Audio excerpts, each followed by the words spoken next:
இன்னைக்கு நம்ம தயிர் வடை எப்படி செய்யலான்னு பார்க்கலாம். அதுக்கு தேவையான பொருட்கள் என்னன்னு பார்க்கலாமா. தயிர் ஒரு கப்பு, 3-4 வடை எடுத்துக்கலாம். பெருங்காயம் ஒரு சிட்டிகை, 1/4 டீஸ்பூன் மிளகாத்தூள், சீரகத்தூள். தாளிக்க 1/2 டீஸ்பூன் உளுத்தம்பருப்பு, 1/2 டீஸ்பூன் கடலைப்பருப்பு, 1/4 டீஸ்பூன் கடுகு, 2 கொத்து கருவேப்பிலை, கொத்தமல்லி, 1 வரமிளகா, 1 பச்சை மிளகா, சின்ன துண்டு இஞ்சி.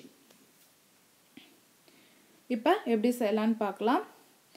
தண்ணி ஃபஸ்ட்டு எடுத்துகிட்டு தண்ணியில் இந்த வடையை போட்டு ஊற வச்சுக்கலாம் ஒரு 5 மினிட்ஸு. ஊறினதுக்கப்புறம் அந்த வடையில் இருக்க தண்ணியை புழிஞ்சிட்டு தனியாக அந்த வடையை எடுத்து வச்சிடலாம். அப்புறம் ஒரு கப்பில் தயிர் போட்டு, தயிர் கெட்டியாக இருந்தால் மட்டும் அடிங்க. கொஞ்சம் தனியாட்ட இருந்ததுன்னா கூட தயிரில் அந்த வடை ஊறாது.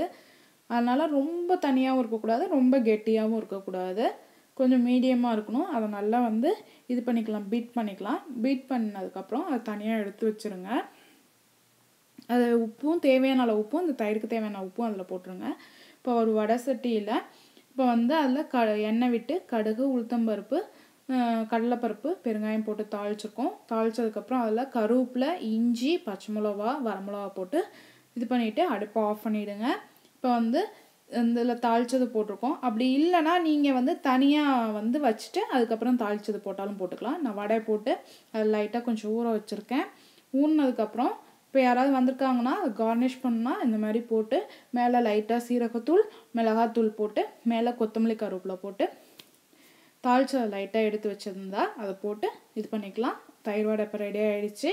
நீங்கள் செஞ்சு பாருங்கள். உங்கள் கமெண்ட்ஸை போடுங்க. உங்களுக்கு பிடிச்சிருந்தா உங்கள் ஃப்ரெண்ட்ஸ்க்கு ஷேர் பண்ணுங்கள். வீடியோ பார்த்ததுக்கு நன்றி.